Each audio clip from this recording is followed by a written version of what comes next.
Have you ever wondered about your gut health and how that actually can affect your health overall? Well, I've got just the person for you who's going to be talking about a new research study. Let me introduce you, Dr. Andrea Arikawa. Thank you for joining us. Thank you. It's always a pleasure to be here, Jordan. Yes, and you are the associate professor at University of North Florida, and you're getting ready to start this new study. So tell us about the Happy Gut Study. What is it?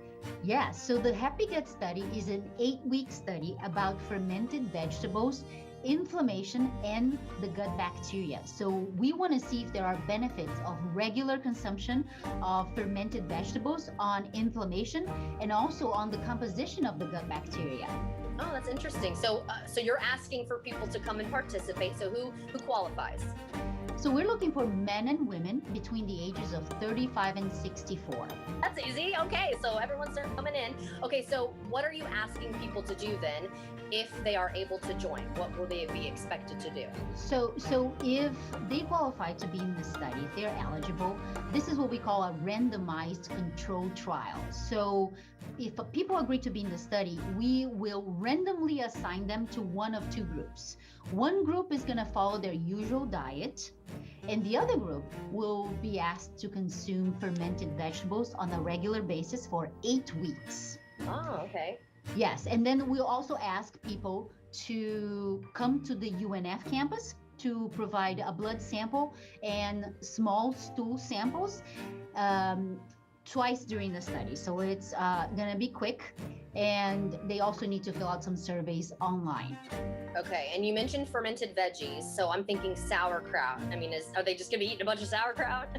Well, it kind of is that way. So I'm talking about sauerkraut, but also kimchi. And we have a picture here. On your left, you see just the traditional sauerkraut with some carrots.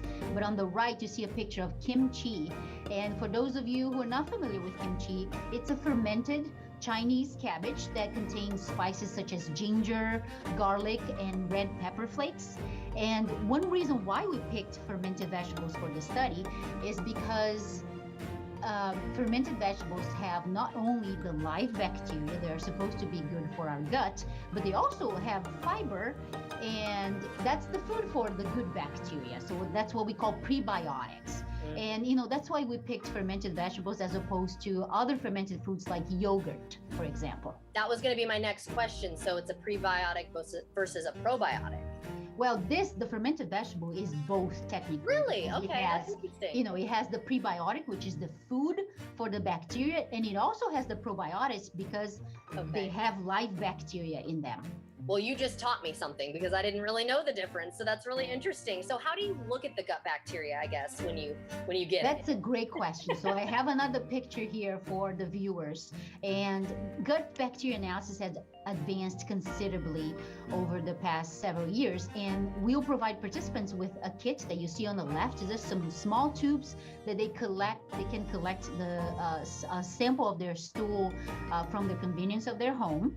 And then we send the sample to the lab, and what we get is the figure that you see on the right. So that's an example of the information that we get from the analysis of the gut bacteria. So you see there's different columns. So each column represents a person, and then the different colors within each column represents different type of bacteria. So we look at those for each person. That's so interesting. I'm going to have to check back in with you too and see how this study is going. But I also want to let the viewers know you've got some sort of incentive for them if they qualify.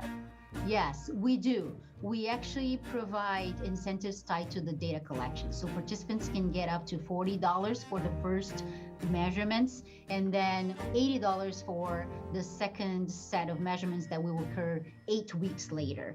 And we have here a slide also to provide some contact information for the study if viewers want to learn more about the study and fill out a screening questionnaire to find out if they are eligible.